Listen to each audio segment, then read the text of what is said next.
India's rural countryside is home to nearly 70% of the nation's population. The women living here maintain the economy through grueling physical labor, managing agriculture, household chores, and child-rearing from dawn to dusk. We have extensive systems to track their physical health, from malnutrition to maternal mortality. But the heavy psychological toll of this labor is rarely measured, leaving their mental well-being entirely out of the national conversation. Data from the Smart Mental Health Project reveals the weight of this silence. In these rural communities, 14.4% suffer from depression. The crisis intensifies during motherhood. In rural Bihar, the rate of perinatal depression, affecting pregnant women and new mothers, reaches 23.9%. Despite these numbers, the National Mental Health Survey identifies an 85% treatment gap. Fewer than 15 out of every 100 people who need help actually receive it. This void represents a total breakdown between suffering and care. In many rural districts, the clinical infrastructure is spread thin.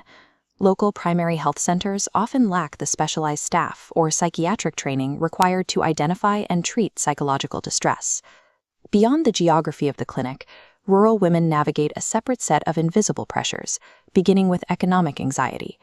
In villages where income depends on unpredictable weather, a failed crop directly translates to profound psychological stress.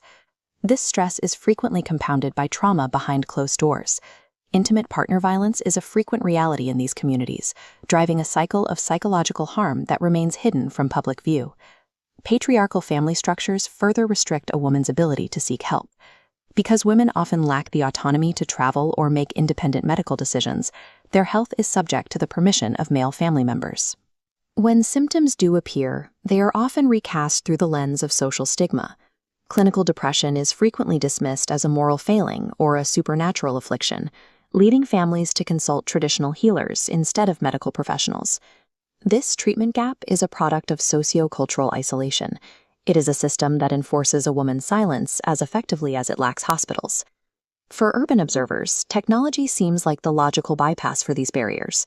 Telehealth and mobile apps promise to deliver care directly to a woman's hand, regardless of distance. But data reveals a significant awareness deficit.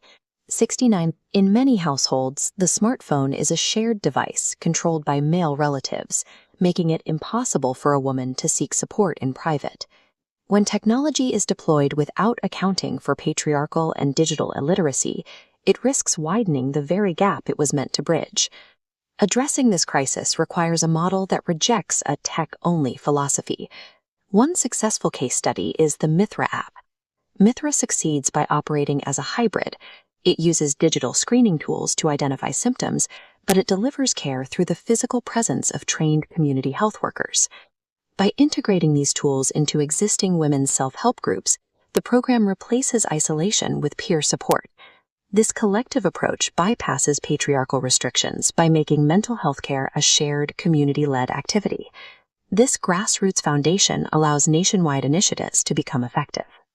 The Mental Health Care Act of 2017 and the Tele-MANAS two-tier system can only reach their full potential when they are anchored by this type of local, human connection. Technology can identify the scope of a problem, but it requires a human bridge to actually deliver the cure. Closing the 85% treatment gap requires more than just federal funding or internet speed. It requires a fundamental shift in how we respect the complex, lived realities of rural women. Until systemic stigma is dismantled and true medical autonomy is fostered, this silent epidemic will continue to trap millions, holding back a significant portion of the nation's potential.